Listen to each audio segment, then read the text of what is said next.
Hey, welcome back to Morning Joe. With us now, the president and CEO of the Atlantic Council, Fred Kemp. Fred, thank you so much for being with us. Obviously, a big event tonight.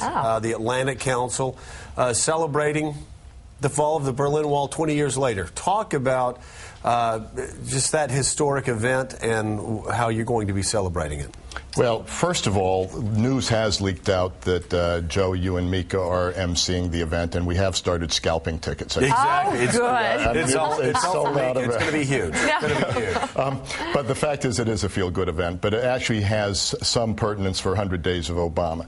You have two leaders at a crucial moment of history who helped end the Cold War without a shot, helped unify Germany, and there was no breastfeeding.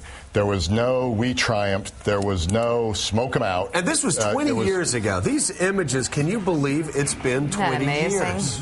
It's a fantastic story, but leadership happens. You know, the whole idea, this was World War III, as Pat knows, and we won it without a shot being fired. And you had Bush and Kohl talking on the phone constantly. You had them so enormously close to each other that they trusted each other. Bush knew he couldn't separate himself from the United States during this historical period in order to succeed with the Soviets. And Bush trusted the Germans when, frankly, the French and the British didn't. He said, "I care more about what you've done in the last 45 years than what you did during World War II. I trust you." It was a crucial moment. And we have copies of the memos of Bush and Kohl talking to each other on the phone on the day the wall came down.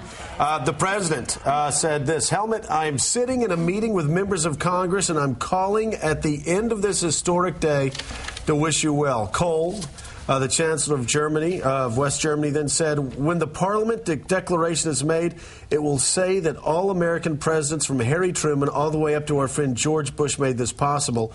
The president said, "I wanted you to know what pride we have standing by the German people." Kohl said, "Thank you very much." And the president said, "Goodbye, my friend." You know, Pat Buchanan, this reminds me of Ronald Reagan, when he was told to stay away from Bitburg, a very controversial moment in 1985. Right. But the president stood by the West Germans. Exactly. Just like President Bush stood by the German people. Exactly. And Reagan was under horrendous fire, constant fire. I was in my early days in the White House there.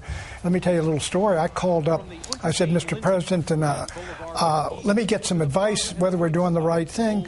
I called Nixon and Kissinger, and both of them said, "He's got to go. He's under fire. He's made a commitment to that guy." And the President Reagan, his feet were planted in concrete. But Fred, a point you made, Margaret Thatcher was really against the reunification of Germany. So was Mitterrand. So was the president the of French France. and Brits. And Bush had to ram that through. There's a lot of people in this country were against it. It was a crucial moment that the French and the British leaders, did not intervene with the Soviet leader Gorbachev at that time. It was people were holding their breath in the administration.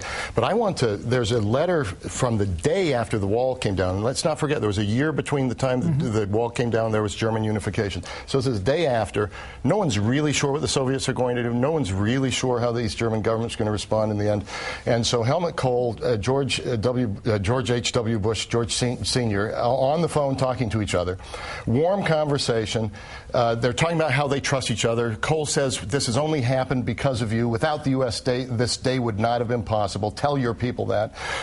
Bush says he trusts him. And then at the end of it, and this is the wonderful moment, is Kohl says to President Bush, "Tell Barbara to save her money this Christmas. I'm going to send you some sausages." But this tells you something about the relationship. How close they were. Anyway. Absolutely. You know, Joe, I remember having a lunch with President Bush when we were close in those days, and we asked him, I was with Jim Lehrer was in there, why hadn't he done more to put himself into this story when the wall came down, go to Berlin or something like that?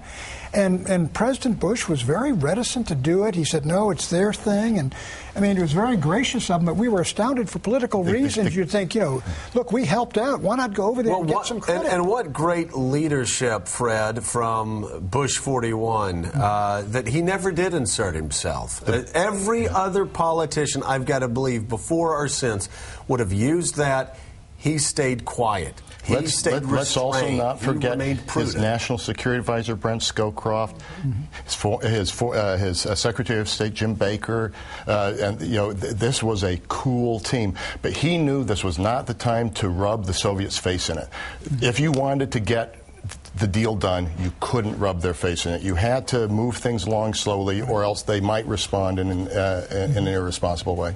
All right. Thank you so much. Well, we will see you tonight. We'll see you tonight. Fred Kemp. You'll be interviewing President and CEO of the Atlantic Council, and also, of course, Tom Brokaw, who was there in East Germany when the news broke 20 years ago. And he will be narrating tonight. We're also honoring General Petraeus with a military award and the CEO of IBM with a business award, and then the great international baritone Thomas Hampson with an artistic award. So it's going to be a great evening. It'll be a great evening. We look forward to it. With your father there as well. Wait a minute. You didn't tell me. Oh, my goodness. Wait a minute. It's going to get ugly.